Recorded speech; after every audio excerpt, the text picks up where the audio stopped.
Being diagnosed with cancer is hard enough. You need to have a bit of a plan to figure out how you're going to bear the costs, plan for the timing, perhaps modify your budget so that receiving the cancer treatment doesn't also complicate your own life or your family's life. Patients tend to worry about a whole lot of things when they're diagnosed with cancer, and sometimes worrying about how they're going to pay for cancer treatment is one of those worries. I think it's a conversation that needs to happen every step of the way with each piece of treatment so that you're not blindsided in the end with costs. It's unfair to ask someone to worry about it later because these are real issues, and patients have families and they have dependents, and sometimes the patient is a caregiver themselves, and they worry about these financial issues. But I can just reassure you that most of the time there is a way forward, whether it's getting the care covered by an alternate source, whether it's applying for a different funding source, whether it's applying for a different type of insurance, whether it's for using other coverage. There are generally ways forward, and the drugs can be given and the care can be administered. I think for many people it's important to even have this conversation up front at the first visit and tell the doctor what you're worried about, especially if you've just lost a job, or if you are underinsured or uninsured, or if your insurance is changing and you're not sure how much your insurance will cover. I think it's just important to say it just in very simple terms. Doctor, I'm worried. I'm worried that cancer treatment may not be something my family or I can afford. Ask questions up front because it is staggeringly expensive, and it's huge in the healing process, that weight hanging on you. Yeah, I think what's important is that cancer care is generally provided by a team, and I think you should feel comfortable speaking to any team member about any issue, realizing that you may be referred to someone else, whether it's someone in the office or whether it's someone in a community agency, but there is help available. My initial chemotherapy plan was to do dose-dense chemotherapy. When I went to the chemotherapy suite to get the dose-dense chemo is when I found out that it was $500 and some odd just for the first treatment. That wasn't something I could afford. So with the blessing of my doctor, we talked about it, and we completely changed the chemotherapy treatment that I was going to have based on the cost.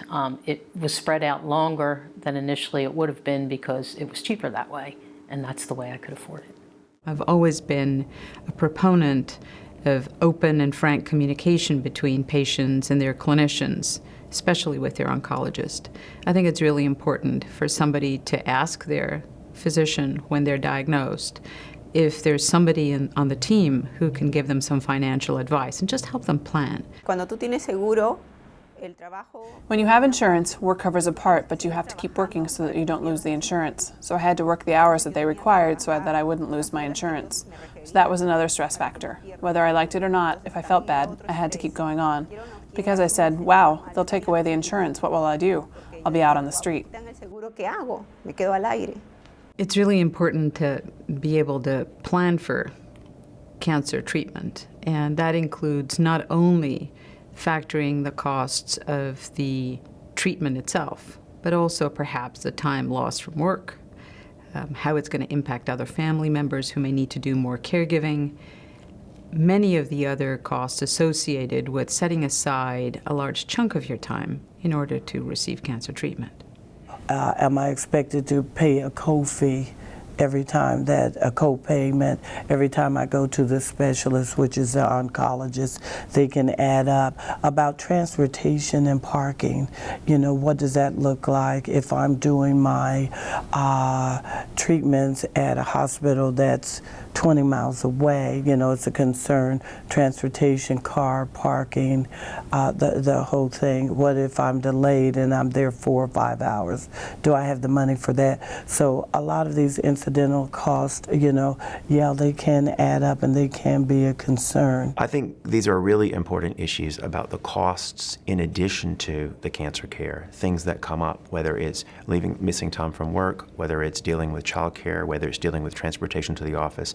And again, there are many, many programs to assist with this. I think most people can find help in this regard. I think a good point of contact is often the social worker or the case manager in the office where the care is provided. I think that everything depends on the situation you find yourself in when you are diagnosed with cancer. In my case, at that time, I had medical insurance. When you have medical insurance, they tell you, the insurance will cover it, don't worry. So you concentrate on your health and your recovery.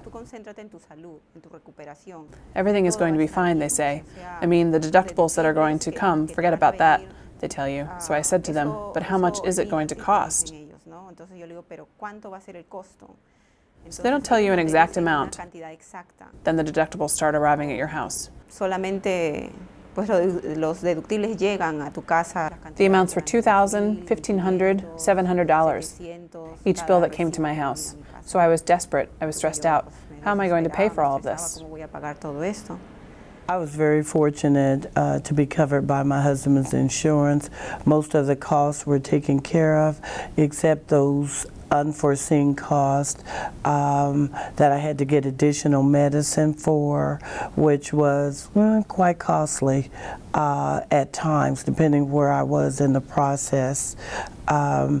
And so most of my financial concern in the process, having lost my job at the same time, and what does that look like going through the chemo process, at first it was a worry, but because I was on the company's payroll up until about a year, that was very helpful for me. In this day and age, I think a patient has to advocate for him or herself. First, you need to be knowledgeable about what kind of insurance you have, what it will cover and what it will not cover. Perhaps you don't know, so making a phone call to the insurance company and trying to find somebody within the company to help you navigate the process is important. I think that insurance coverage is complicated. It's complicated for us as providers. It's complicated for patients. I think that the first response for a patient when they believe something is not covered is to discuss it with their provider, discuss it with the team. In many cases, there are ways forward to get the care that's needed, even if at first it seems it's not covered. Keep a good folder where you have all of the information, where you write down the information you receive. Make sure that you think maybe 2-3 steps ahead and have the proper authorization for visits. Make sure that you know, for instance, if you need a certain test, that you're going to have it done at a facility that is covered by your insurance. So the first message is really try to think about this cleverly, clearly, strategically. There usually is some program or some form of help that could provide access and could provide a direct referral to a major cancer center where almost anybody will be seen. I have not heard of people being turned away because of issues of insurance. So it may require perhaps a little bit of effort, a little bit of advocacy, but at the end of the day, I hope that anybody who has a real problem and needs to be seen can have access to good care. People often come to their cancer diagnosis in many different situations. They might have just changed a job. They might have just started arranging a new child care opportunity. They might have just placed their children in different schools. There are many, many issues. They have many different financial situations. And I think the message is that patients need to be able to ask for help. And I think most often when they ask for help, there's help available. All you want to do is get out of the situation. After that is when you start thinking about the expenses. After the operation, that's when it comes to mind. What am I going to do? How am I going to pay? How am I going to pay for the medicines? I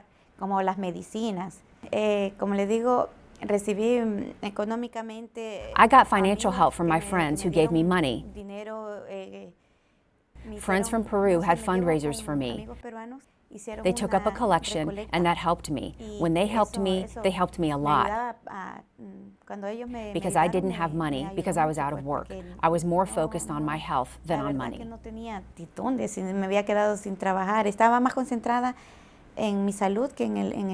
So those costs added up, and it wasn't until everything that was done that I sat down and added it all up and realized what a hole I was in from it.